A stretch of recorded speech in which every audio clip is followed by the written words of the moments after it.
द्वारका एक ऐसा प्राचीन धार्मिक शहर है जिसे कभी भगवान श्री कृष्ण ने बसाया था, लेकिन अचानक क्या है कि पूरी नगरी जलमग्न हो गई। समुद्र की गहराई में इसका अवशेष आज भी मौजूद है। तो चलिए जानते हैं द्वारका नगरी का ऐतिहासिक रहस्य क्या है। मथुरा से निकल के श्री कृष्ण एक ऐसी नगरी की निर्माण की जो कि विशाल और सुसंगत है, जिसका नाम था द्वारका नगरी। लेकिन श्री कृष्ण की मृत्यु के बाद ये खूबसूरत नगरी समुद्र में डूब गई। गुजरात राज्य की पश्चिमी सिरे पर समुद्र के किनारे स्थित 4 धामों में से एक धाम और 7 पुरियों से पवित्र एक पुरी है द्वारिका, जहाँ द्वारकाधीश भगवान श्री कृष्ण की आराधना होती थी। चलिए फिर से हम एक और अभियान करते हैं इतिहास की तरफ। पौराणिक कथाओं के अनुसार महाराजा रोहतक के समुद्र तट पर कुश बिछाकर युद्ध करने के कारण इस नगरी का नाम कुशास्थली था।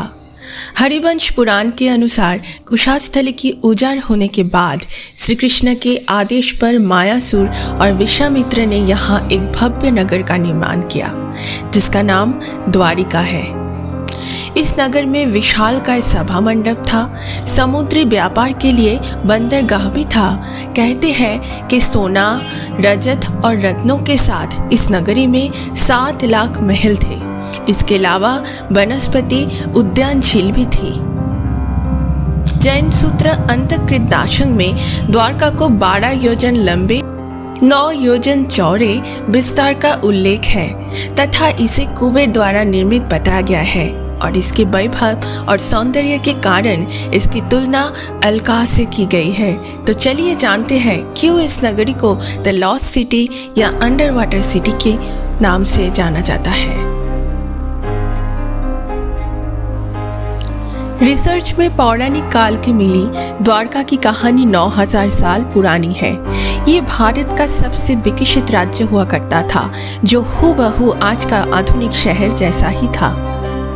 पौराणिक काल में कई ऐसी कहानियां हैं जिसे हम बस एक मिथ ही मानते हैं, लेकिन सच तो ये है कि साथ ही ये सभ्यताएं और पौराणिक इतिहास समुद्र की गहराई में दफन हो गई है, जिसे लेके आज भी खोज जारी है।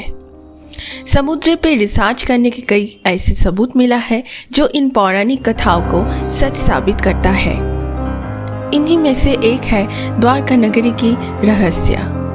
कहते हैं 9000 साल पहले हिम युग की समाप्ति हुई।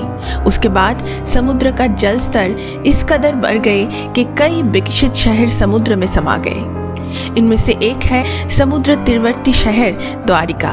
इतिहासकारों का कहना है कि श्री कृष्ण के मृत्यु के बाद द्वारिका को जानबूझ के ध्वंस किया गया। मथुरा से जाने के बाद श्री कृष्ण ने अपने पूर्वजों की भूमि को फिर से रहने लायक बनाया। इसे श्री कृष्ण की कर्मभूमि भी जानी जाती है। द्वारका भारत के 5 सबसे प्राचीन नगरों में से एक है। बाकी का 6 नगर है, जैसे मथुरा, काशी, हरिद्वार, अवंतिका, कांचीपुरम और अयोध्या।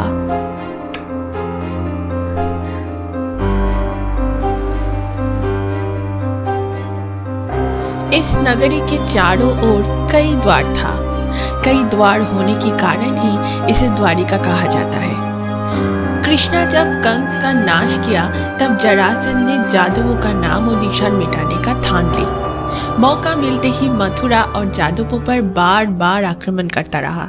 धीरे धीरे उसका अत्याचार बढ़ने लगे तो कृष्णा ने मथुरा को छोड़ने का निर्णय लिया। द्वारका आके सब शांति से रहने लगे। 36 साल शांति से राज करने के बाद कृष्णा जी का देहांत हो गया। कहते हैं कि उसका प्रपौत्र वज्रनाभ द्वारका में अंतिम शासक थे। उसके बाद जादवों ने आपस में युद्ध में लिप्त हो गए और खुद का नाश खुद ही करने लगे। द्वारका में बचे अंतिम महिलाएं और बच्चों को अर्जुन हस्तिनापुर ले आए और पूरा द्वारका नगरी समुद्र में समा गई। पर इतनी बड़ी नगरी कैसे समुद्र में अंदर चला गया, इसमें सभी का प्रश्न उठता है। पौराणिक कथाओं के कारण हम सभी को पता है कि गांधारी के अभिशाप के कारण ये नगर समुद्र के अंदर चला गया। लेकिन फिर भी वैज्ञानिक ज्ञान के रहस्य का पर्दा उठाने के लिए समुद्र में रुकी गहराई को टटोलना चाहा। ऐसे खोज करने के कारण समुद्र की गहराई में कुछ ऐसी अवशेष मिले कि सब हैरान हो गए। द्वारिका के अवशेष के ऊपर सबसे पहला नजर पड़ी भारतीय वायुसेना की, जो समुद्र के ऊपर से उड़ान भर रहे थे। उससे पहले सभी का कहना था द्वारका नगरी एक काल्पनिक नगर है जिसका कोई वास्तविक अर्थ ही नहीं। लेकिन उसके कुछ दिन बाद आर्कियोलॉजिस्ट प्रोफेसर एस.आर. राव ने सच साबित कर दिया। दरअसल प्रोफेसर राव और उसकी टीम ने 1979 से 80 के बीच 560 मीटर लंबा द्वारिका की दीवार का खोज की। उसके साथ पौराणिक समय का कुछ बर्तन भी मिले जो 1528 ईसा पूर्व से 3000 ईसा पूर्व की है। इसके अलावा सिंधु घाटी सभ्यता की भी कुछ अवशेष भी मिले। 2005 साल के अंदर नौसेना के गोताखोरों ने मिलकर द्वारका नगरी की एक अनुमानिक 200 सैंपल जमा किए। 2001 में सरकार ने गुजरात की समुद्र तट पर होने वाले वायु दूषण की पता लगाने के लिए NIOT यानी national institute of ocean technology को चुना। जब जांच किया तो घाटी पे मानव निर्मित नगर का खोज मिला। पता चला कि ये नगर 32,000 साल से समुद्र तट पर दफन है। अब देखना ये है कि नगरी का समुद्र पे डूब जाने की डर से बाहर आने में और कितना दिन लगता है। दोस्तों, अगर आप भी भगवान श्री कृष्ण के अस्तित्व में विश्वास रखते हो तो मेरी ये वीडियो आपके दोस्त और अपने रिलेटिव के साथ ज़रूर शेयर कर देना।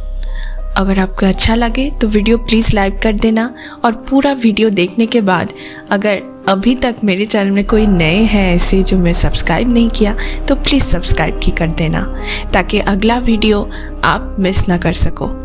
आज के लिए थैंक यू।